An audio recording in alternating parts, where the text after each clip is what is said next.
नमस्कार, मैं आरडी भारती और आप देख रहे हैं बिहारी सुल्तान। आज हम आपके सामने 24 घंटे के बाद प्रस्तुत हुए हैं। तमाम सर्वे रिपोर्ट, सच्चाई, जो ज़मीनी सच्चाई है वह हम दिखाने की कोशिश कर रहे हैं। हम वह दिखाने की कोशिश कर रहे हैं जो टीवी मीडिया अथवा अन्य मीडिया कोई भी नहीं दिखाती है आपको। बहुजन समाज की सच्ची परेशानी जो समाज में घट रही है वो मैं आपको दिखाने जा रहा हूं। हमने रियलिटी पता किया है और आप भी महसूस करेंगे। आपने मध्य प्रदेश के गुना का जो घटना देखा, आपने पुलिस बर्बरता देखी, आपने सब कुछ देखा, वहाँ का विरोध प्रदर्शन सब कुछ देखा, परंतु आपने वह नहीं देखा कि वो पीड़ित परिवार 2 लाख रुपये कर्ज लेकर जो फसल उगाया था, वह 2 लाख रुपये किससे लिए थे, कितना ब्याज था, क्या आप किसी बैंक ने दिया था, एमएसएमई से मिला था, सरकार ने दिया था, या वहाँ के कोई ठाकुर या जमींदार ने दिया था। आज मैं आपको वह सच्चाई बताने जा रहा हूँ कि बहन मायावती जी ब्राह्मणों के फेवर में जा रही हैं। ब्राह्मणों के फेवर में नहीं बल्कि उससे समर्थन ले रही हैं। वो क्यों ले रही हैं? बहुत सारे लोग कहते हैं वो बहुजन समाज से दूर जा रही हैं।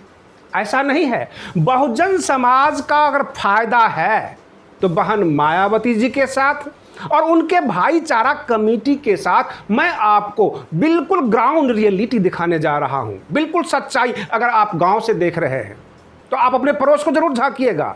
जो मैं बता रहा हूं उस पर जरूर सोचिएगा कि सच है। गांव में जो बहुजन समाज है, जो प्रवासी मजदूर हैं, जो शहर से निकलकर गांव में गए हैं अपनी जान बचाने के लिए, रोजी रोटी तो है नहीं, सरकार के पास कोई योजनाएं हैं नहीं, और वे क्या करते हैं, 2 रुपये 3 रुपये प्रति सैकड़ा और पर मंथ के हिसाब से ब्याज पे पैसे उठाते हैं गांव के जमींदार से।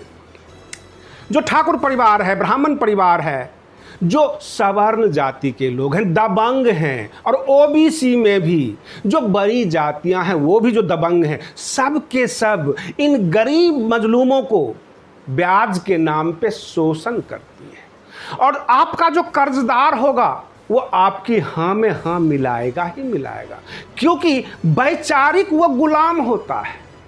आप यह सोचते होंगे कि बहन मायावती जी बार बार भाईचारा कमेटी और ब्राह्मण समाज पे क्यों जोर दे रहे हैं? क्योंकि इनके हाथ में वे कर्जदार हैं जो बहुजन समाज से हैं। वो वैचारिक रूप से, मानसिक रूप से हाँ में हाँ मिलाने वाले।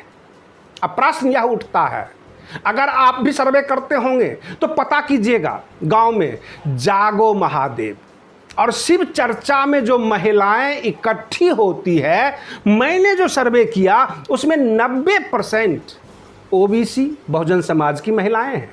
मैंने जो पता किया बिहार में छठ घाट पर 90% ओबीसी की महिलाएं सूर्य देव को अर्घ दे रही होती हैं। और अभी सावन का महीना चल रहा है, ऐसे कोरोना का संकट है, लॉकडाउन है, नहीं तो मैं आपको दिखा देता लाइव कि कांवर ढोने वाले, महादेव के ऊपर जल चढ़ाने वाले कितने प्रतिशत बहुजन समाज के हैं। तो मैं आपको लाइव दिखा सकता था, परंतु इस साल तो महादेव को ही लॉकडाउन कर दिया गया, कोई जो है मेला ही नहीं लगा। ये तमाम चीज़ों को देखते हुए बहन मायावती जी यह सोचती हैं कि बहुजन समाज का हक और अधिकार भी मिल जाए, और जो ब्राह्मण समाज है हमारे साथ आ जाएं, तो जो इनके इशारे पर वोट करते हैं, जो इनके इशारे पे गांव में और मोहल्ले में जो चलते हैं, वो सब मेरे साथ आ जाएंगे। आपको पता नहीं होगा तो मैं बता देता हूँ, जो गांव के दबंग हैं वो अपने गांव के अपने वार्ड का बूथ लिस्ट निकलवाते हैं और बूथ पर यह पता करते हैं कि हमारे बूथ से किस किस पार्टी को कितना कितना वोट गया है, अर्थात हमारे वार्ड में किस किस पार्टी के वोटर ज़्यादा हैं। और इसी का फायदा बीजेपी और मोदी सरकार ने लिया। कहने का मतलब यह, गांव के ऊपर और गांव के दबंगों के ऊपर ध्यान दिया मोदी सरकार ने, और आज मायावती जी वही काम करने जा रही हैं। बिहार हो, उत्तर प्रदेश हो अथवा मध्य प्रदेश हो, वहाँ हर गांव में कुछ दबंग बैठे हुए हैं। मैं आपको बता देता हूँ, जो अंग्रेज का लास्ट वाइसराय था उसने क्या कहा था, इस देश को लूटने की क्या ज़रूरत है, एक से बढ़कर एक लुटेरा बैठा हुआ है हर गांव में, हर मोहल्ले में, उसका एक संगठन बनाओ, वह पूरा देश लूटकर आपके कदमों में डाल देगा। ये अंग्रेज वायसराय का स्टेटमेंट था। आज हमारे जितने भी राजनीतिक दल हैं अथवा मल्टीनेशनल कंपनी, ये सब के सब रियासत की तरह बटे हुए हैं। बहुजन समाज जो 85% है, उसमें भी कम से कम 85 दल हैं और 8500 या 85,000 नेता हैं, और ये वोट बंटते हैं। और जिसने सर्व समाज को पकड़ लिया, जिसने भाईचारा कमेटी बनाया, किसी को दिल से दुखी नहीं किया, किसी के देवी देवता अथवा परंपरा पे हमला नहीं किया, वह सभी के घर पर जा सकता है, सभी के जगह पूजनीय हो सकता है, लोग उसकी बात सुनेंगे। और यही है राजनीति। अगर आप यह सोचते होंगे कि केवल बहुजन समाज का ही वोट है पूरे देश में, आपके बहुजन समाज के अंदर वैचारिक गुलामी बहुत ज़्यादा है, जिससे वो सहायता लेते हैं, चाहे वो छोटी अथवा बड़ी, उसकी बात मानते हैं। मैंने जितनी बातें आपको बताई, सभी धर्मों के बारे में, आस्था के बारे में, परंपरा के बारे में, ये लोगों की स्वतंत्रता है और संवैधानिक अधिकार है। कोई भी व्यक्ति कोई भी धर्म मान सकता है, कोई भी परंपरा मान सकता है। हाँ, जहाँ कहीं भी कोई समस्या होती है, आपको आंख खोलने के लिए, आपको कई बार लुटने से बचाने के लिए हम बता देते हैं कि आप किसी गलत परंपरा के शिकार ना हो। लेकिन तमाम लोग स्वतंत्र हैं, वो कोई भी कुछ भी कर सकते हैं, आस्था का अधिकार है उन्हें।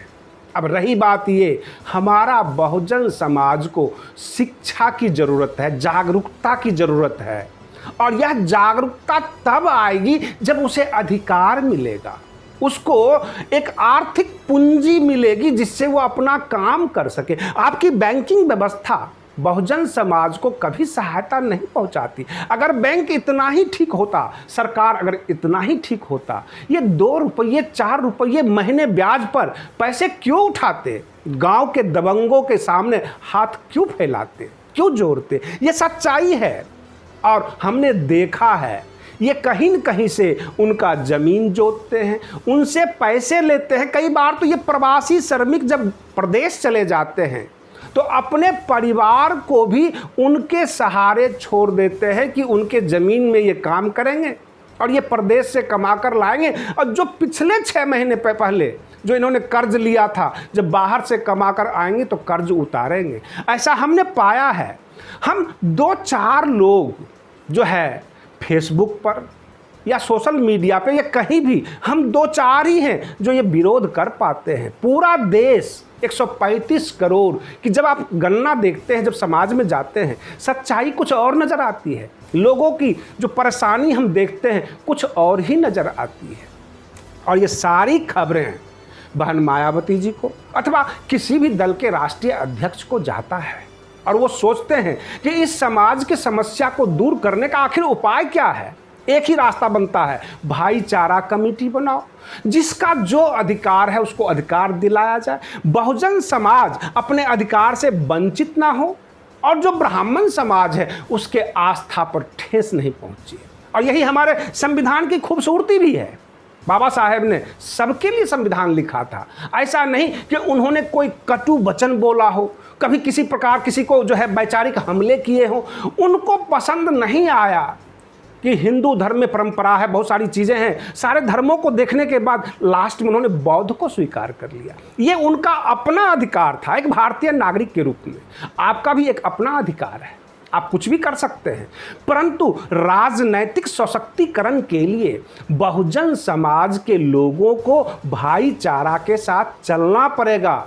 और अगर इस तरह से चलेंगे तो अमेरिका की तरह हर गलत चीज़ पर आप सामूहिक रूप से विरोध करेंगे, आपको समर्थन मिलेगा चारों तरफ से।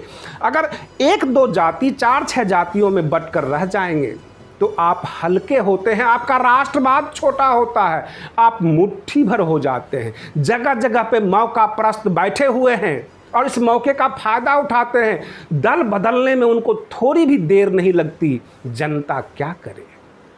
जनता तो यह समझकर वोट करती है कि हमारे समाज के लिए अच्छा बोल रहे हैं, लेकिन कल को वो कहाँ चले जाएंगे, किसके साथ घुस जाएंगे, किससे मिल जाएंगे, कोई गारंटी नहीं। आपने राजस्थान में देखा, 6 विधायक दल बदल कर लिए। बहुत जगह विधायक बनने के बाद अपनी मनमानी करते हैं।